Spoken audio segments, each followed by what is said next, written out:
আর ছিল করতে পারে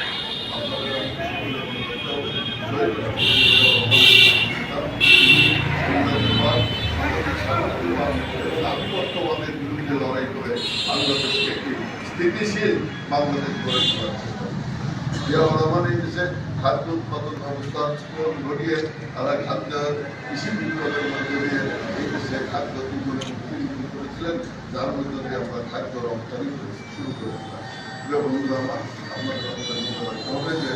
সেই তারপরে জিয়াউর রহমান শিল্প বিপ্লবে ডাক দিয়েছিলেন এবং শিল্প বিপ্লবের মধ্য দিয়ে আজকে এই জিনিস বা কারখানা যেগুলো গড়ে উঠেছে জিয়াউর রহমান যখন দেখা গেল যে জিয়াউর রহমান বাংলাদেশকে একটি শক্তিশালী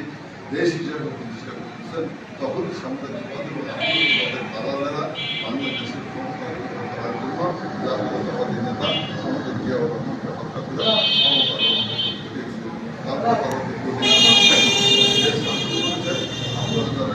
এই জাতীয়তাবাদী আন্দোলনকে প্রতিষ্ঠা করার জন্য, জাতীয়তাবাদী দেশকে প্রতিষ্ঠা করার জন্য, জাতীয়তাবাদী আদর্শের মধ্যে দেশকে প্রতিষ্ঠা করার জন্য বাংলাদেশটা বিশ্বের যে তারা স্বপ্নের শিকার হয়েছে এবং জীবন দিতে হয়েছে এবং আমাদের নেতৃত্বে দিয়েও ধর্মান্তিক কাজে জাতীয়তাবাদী নেতা যারা থাকবে তারা থাকবে এই দেশের স্বাধীনতা সার্বভৌমত্বের পক্ষে, আধিপত্যবাদের বিরুদ্ধে সাম্রাজ্যবাদ এবং সেই লড়াই আমরা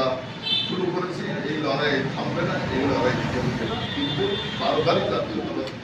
নেতারা চক্রান্তের শিকার হয়, ষড়যন্ত্রের শিকার হয়। আজকেও চক্রান্ত ষড়যন্ত্র কিন্তু অব্যাহত আছে এবং যে কোনো মূল্যের বিনিময়ে বাংলাদেশ জাতীয়তাবাদী দলকে ক্ষমতাচ্যুত করে অন্য কাউকে ক্ষমতায় আসার জন্য কিন্তু সেই জায়গায় যদি আমাদের প্রতি কোনো ঐক্য না থাকে, আমাদের বিভেদের রাজনীতি শুরু হয়, আমাদের প্রতি আমরা একে অপরের ব্যক্তিগত স্বার্থের জন্য হানাহানি তাহলে আমাদের সেই হাত দিয়ে বিদেশিরা ঢুকে বাংলাদেশকে আবার তারা করার চেষ্টা করবে। কাজে আজকে আমাদের শপথ, আমরা শহীদ রাষ্ট্রপতি জিয়াউর রহমান শহীদ, আমরা শহীদ রাষ্ট্রপতি জিয়াউর রহমান যে জাতীয়তাবাদের প্রতিষ্ঠা করেছিলেন সেই জাতীয়তাবাদী দলের আমরা শহীদ, আমরা তার আদর্শের শহীদ, আমরা তার আদর্শকে প্রতিষ্ঠা করার জন্য আগামী কাজ করতে যাবো এবং ভেদাভেদ ভুলে গিয়ে সমস্ত প্রকার অন্যায় ভুলে গিয়ে সমস্ত প্রকার অসুবিধাকে ভুলে গিয়ে আমরা ঐক্যবদ্ধ থাকবো, ঐক্যবদ্ধ থেকে বাংলাদেশকে একটি শক্তিশালী ভিত্তি করে